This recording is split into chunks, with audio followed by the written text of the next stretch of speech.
Hi there, I'm Alberto Gutierrez and welcome to the Practical Actuary channel. In this series, I'll be covering GLMs with gradient boosting trees. So I did cover in a separate series combined actuarial neural nets, which is essentially, think of it as boosting a GLM with neural nets. So in this series, it's kind of related. It's very similar to that, except now we are boosting GLMs with trees. So in this video specifically, it will just be an overview of the concepts. So let's dive in. Okay, so the origins of gradient boosting machine. So this was actually developed a number of years ago. So in the late 1990s, by a very famous statistician, right? One of the best in the field, by Jerome Friedman. So he released this paper called the greedy function approximation, a gradient boosting machine.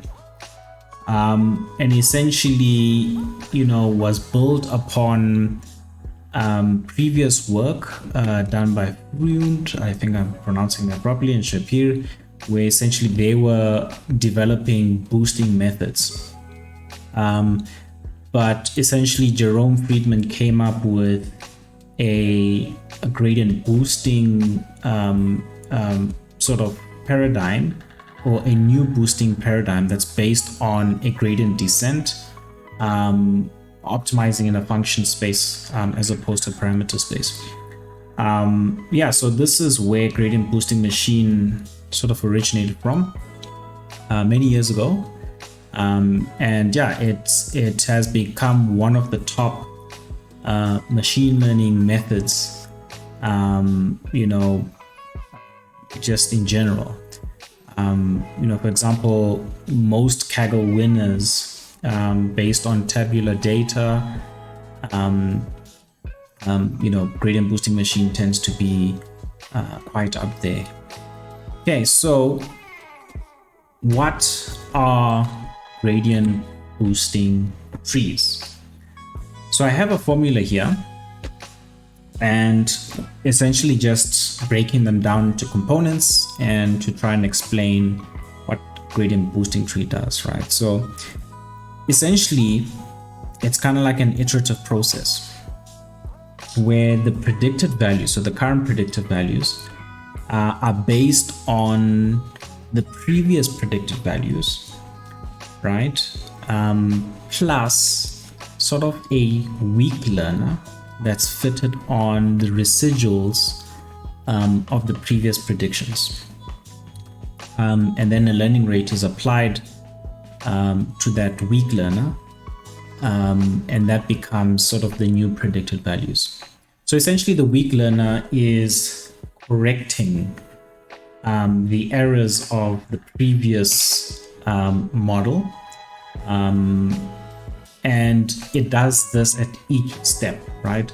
Up until there isn't, further improvement in the model. And this weak learner essentially can be any simple model, any weak model.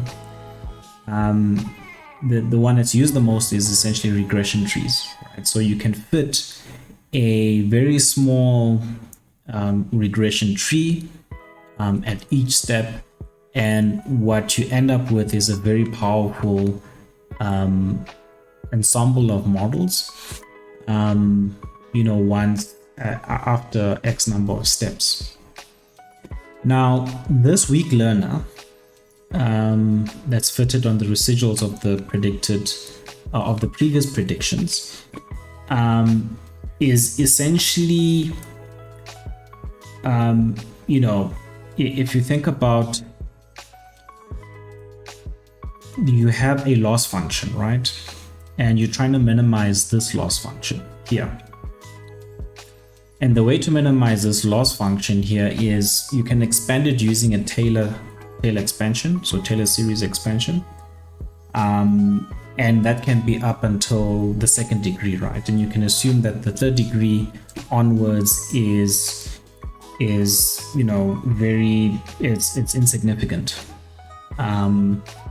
And then based on that, this, that expansion should then equal to 0 because you're trying to find the minimum.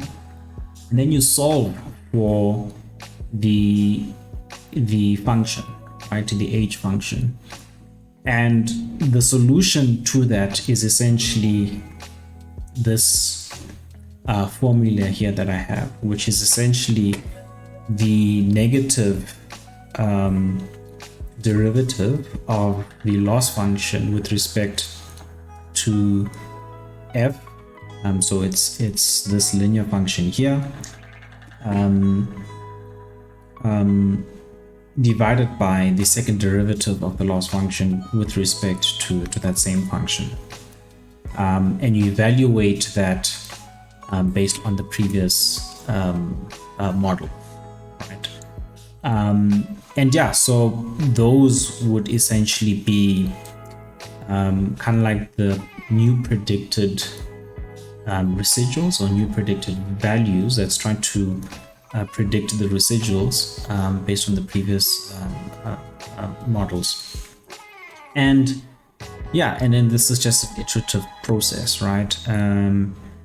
This is essentially how gradient boosting trees work. I mean, you don't have to fit this formula, another crude prediction could be the average of the residuals, right? Although it's not necessarily optimal. This is kind of optimal using the Taylor series expansion. Okay, so that is the formula. So if we were to expand that formula, it is essentially, the very first initial value, which is f0, and then you add the first weak learner. So in this case, it's a tree scaled by some learning rate. You add the second tree scaled by some learning rate, etc., up until step m, where beyond which there isn't any further improvement in the accuracy of the model. So this is how it looks like when you expand it. And visually, essentially, this is how it looks like, right? So for one to understand, so you have your initial value, and this could be, for example, the average of the responses. And your first tree doesn't have to be complex, right? It's a weak learner. So in this case, it's only 2 levels. It first looks, for example, driver age, if driver age is the variable. And it's a simple yes, no, right? So is it less than 30 years? If it's yes, then it applies, area, does it belong to area A? If it's yes, then that's the first leaf, and there's the predicted residuals there. There's predicted residuals for leaf 2, and there's predicted residuals for leaf 3. So this first tree has 3 leaves. So it splits the data into 3 parts, and it predicts a value for those 3 parts, right? So it's not predicting for, a lot of variable combinations. It's just those 3 combinations. And then the next iteration would be now looking at, let's just say, vehicle color is in the data, and it's whether it's blue or not, right? So that's the split. And then there's a further split if it's not blue to say, well, what's the driver age? Okay, in this case, it's a mistake, sort of yes, no's, but let's just say, what's the driver age? And then it will split there. And then you have 3 subsets of the data with the residuals, and you try to predict the residuals. And then the next iteration, etc., and then there's a last iteration here. So in this case, it's vehicle age. Is it less than 5 years? Yes, no, there's no further splits. So this final step here essentially splits the data into 2 and then tries to predict the residuals on those 2 subsets. So just bear in mind that this here, with only 1 level, so it only looks at 1 variable, is called a decision stump. Whereas if it contains more than 1 level, like these first 2 trees, then it's called a tree, right? That's when one can expect an interaction between variables. So in this case, there's an interaction between driver age and area in this first tree, and in the second tree, there's an interaction between vehicle color and driver age. But yeah, so if the trees only contain one level, so it's basically decision stumps for every iteration, then you can expect this to be very similar to a GLM, right? Where the output of the gradient boosting trees here would result in the same kind of like model as the GLM model. So that's just something to note there. Yeah, so this is visually how it looks like. But let's take it now a step further. So we can actually generalize the gradient boosting tree model. And think of the GLM, right? And the way we generalize GLM is there's obviously a family distribution, an exponential family distribution. But most importantly, there is a link function, right? Which provides a link between sort of the linear predictor as well as the responses. And that's called the link function, right? So if we apply the link function on top of kind of like the linear function of the boosting trees, then this can be kind of like a generalization, a generalized gradient boosting tree. So it's essentially the same thing as this here, except now we are applying a link function to that. Let's fit a gradient boosting tree in Excel, right? Yes, it will be a very simple one. But yeah, let's go just to show the point. Okay, so we are going to follow this algorithm here, right? So where the first step is to initialize our model in the linear predictor space with a constant value. And this could be the weighted average of the responses.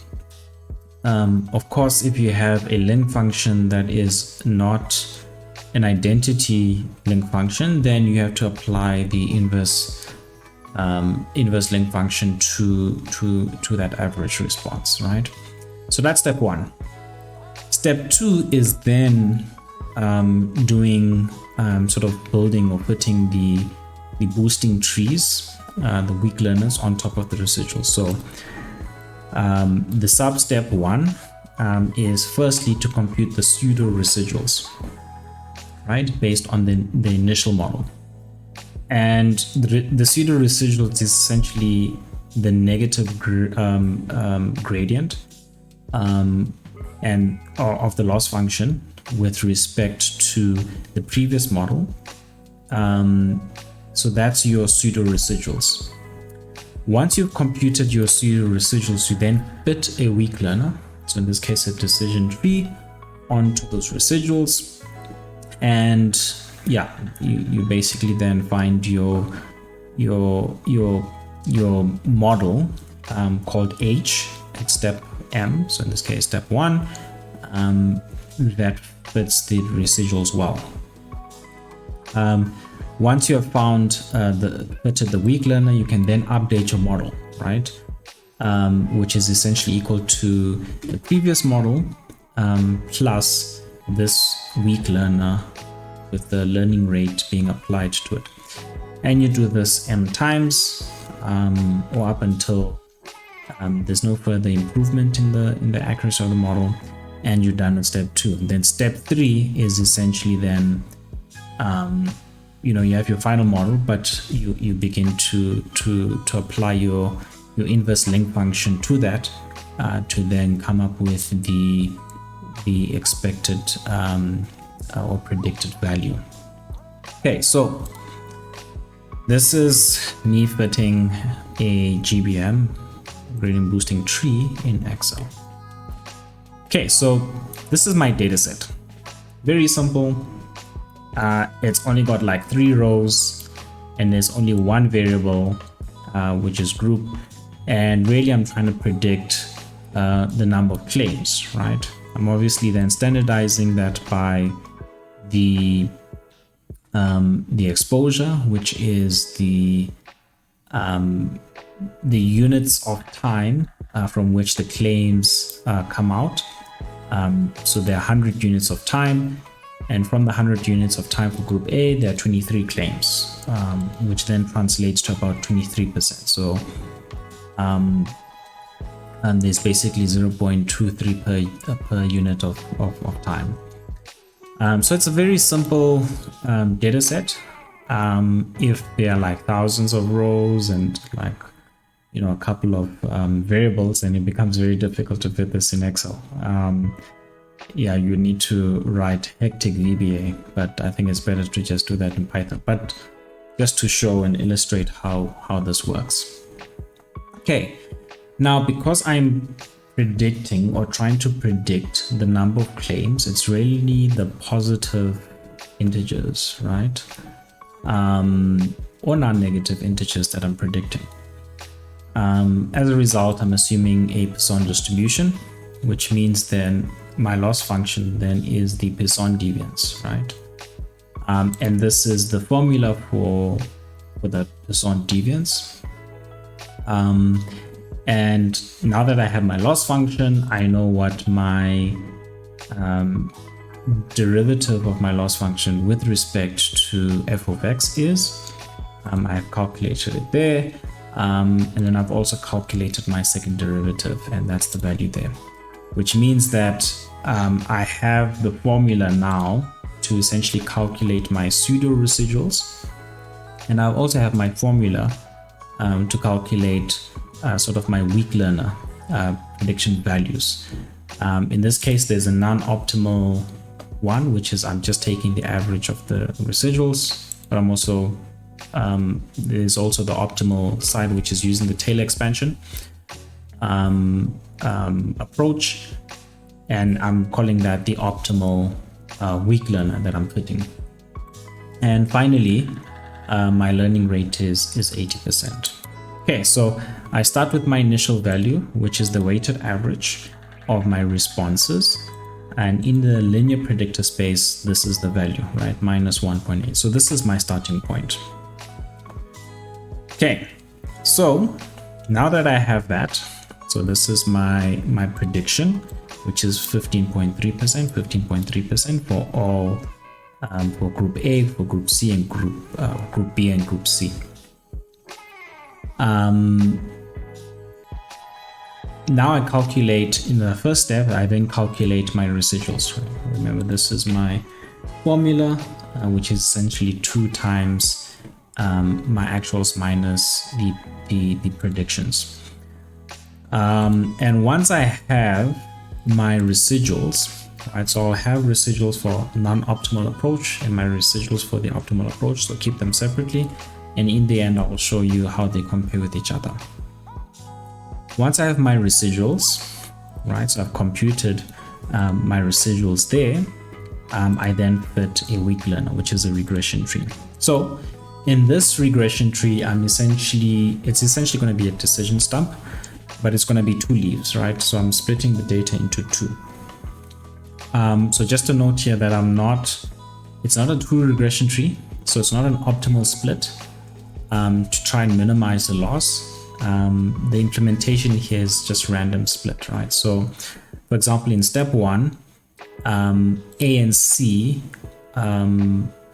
are basically one subset of the data, so it's one leaf, and then group B is in the second leaf, right? And these essentially are random and they change at each and every step. And once I've basically splitted applied my tree, I can then calculate my weak learner predictions.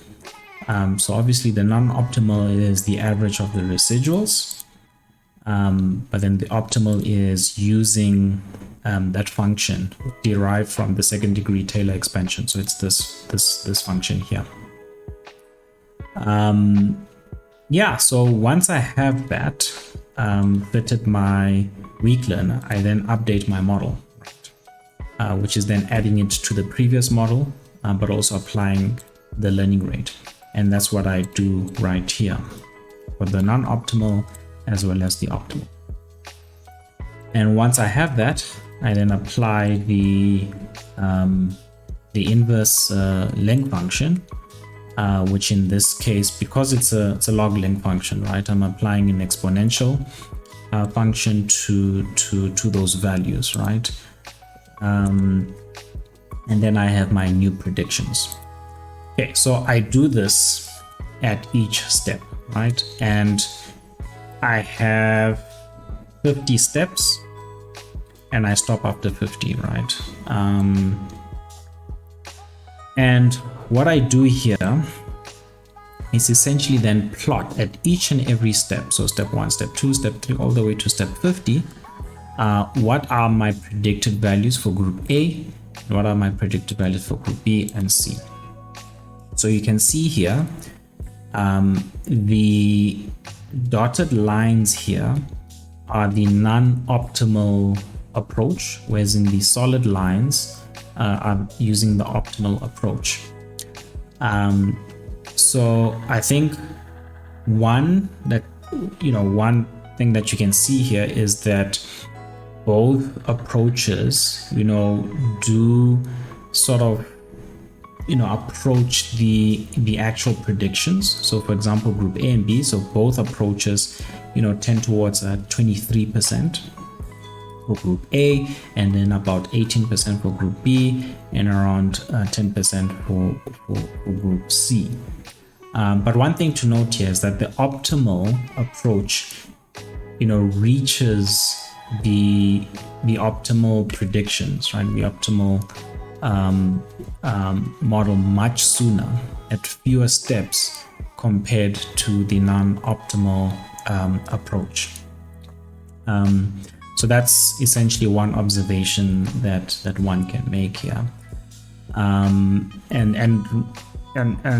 I suppose that's that's evidence to say one can fit probably an even better weak learner here, because remember the Taylor expansion up to the second degree is an approximation, right? But they can be a better model. It's just that it's probably it's probably not feasible to find the best weak learner function, right? Because there can be many, but to find that best function is really not feasible. But using the Taylor expansion up until the second degree is good enough, right? Is a close enough approximation. So yeah, let me just lift this model, this graph up. And what I'm going to do is I'm going to change the learning rate. So if I change the learning rate to 10% as an example, so you can see that it takes a long time to sort of get to the step where there's no further improvements in the model. And it's even much worse for the non-optimal approach. But as I sort of increase the learning rate, it gets there much faster. And learning rate at 100%, so I'm not applying any adjustments to my fitted weak learners, but I can also tend to overfit in the first first few steps if the learning rate can be quite large. But yeah, so hopefully this Excel fitting a simple GBM in Excel can illustrate how GBMs work. I will be posting or sort of pushing this into my GitHub repository, so do look out for the link in the description below. Okay, now what does it mean? So now you've understood what gradient boosting trees are, but how do we then boost a GLM with gradient boosting trees. So we start off with the generalized gradient boosting machine formula up here. We then expand the equation so that we have our initial value and sort of the sum of our weak learners. And with that initial value, we then replace it with our GLM, linear predictor, linear predictions, right? Which is essentially a linear function of the parameter and the input variables. And that's in the linear predictor space. So yeah, that's essentially the fitted GLMs, right? You have your fitted GLM and you take the linear predictor, and that becomes your initial value. And then you then essentially fit gradient boosted trees based on that. And it's as simple as that. That's how one can boost GLMs with a gradient boosting machine. It's really just you fit a GLM. Once you fit your GLM, you then identify what your linear predictors are for each of the records, and you set that as initial values when you're fitting gradient boosting trees, gradient boosting machines. And you just, I suppose, follow the same process. I mean, there are packages that can help you to fit gradient boosting trees, and essentially setting this initial value. Some packages might call it a base score, base margin, or offset. But yeah, just watch out for those packages that allow you to specify the initial value. Okay, so how does this compare with combined neural nets? So in this first part, I illustrate what a combined neural network looks like in the context of boosting a GLM neural nets. Is that you have your GLM linear predictors, but then you also add kind of like the neural net, right? In which this entire function is trained, is fitted in a neural net, right? So this here is added. So think of it as adding it into the final output, and it's training, but these parameters are fixed, and only these neural net parameters, which is embedded here, is then trained. So really a combined actual neural net is essentially your GLM linear predictors plus the sort of the last layer outputs before applying the activation function. So the linear function of the final of the second last layer, and you apply the inverse length function to get your predictions, right? So this is the actual combined neural net. Now, boosting GLMs with GBMs is essentially just replacing this neural net component with decision trees, but you are then fitting this using the decision tree fitting process, right? And really that's the difference. So we could call this the combined actual gradient boosted trees, right? But it's already a feature of the gradient boosting machine. It's just that one can just set that initial value to be the GLM predictions. So yeah, that's essentially an overview of the concepts. In the next video, we will be essentially doing a tutorial about how to fit one in Python. So do look out for that. Thanks, until next time.